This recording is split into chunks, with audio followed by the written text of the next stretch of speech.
What do infinite solutions mean geometrically for dependent systems? Imagine you are looking at a graph and see two lines or planes that seem to be one and the same. What does that really mean when you solve equations? Well, when a system of equations has infinite solutions, it means the equations describe the same geometric object. So their graphs completely overlap instead of crossing at just one point or not at all.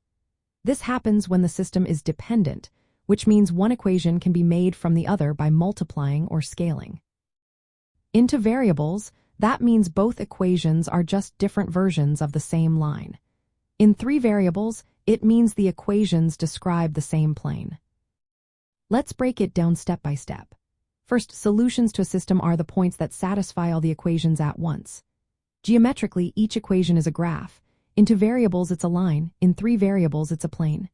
Now there are three main types of solution sets. One is a unique solution where the graphs meet at just one point. Another is no solution where the graphs do not touch at all, like parallel lines or planes.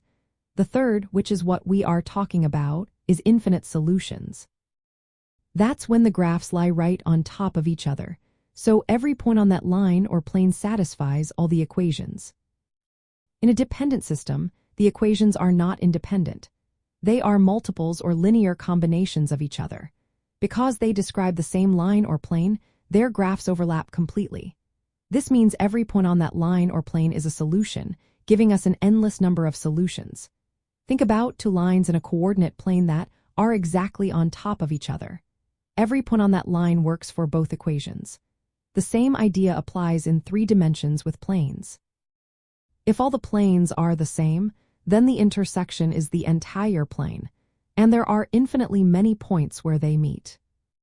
In real-world problems, infinite solutions tell us that the conditions are not strict enough to find just one answer. Instead, they describe a whole set of possibilities along a line or a plane. So, when you see a system with infinite solutions, remember that the equations are just different ways of describing the same geometric object. They are essentially the same relationship written in different forms, and their graphs overlap completely. That's what makes the solutions infinite and the system dependent.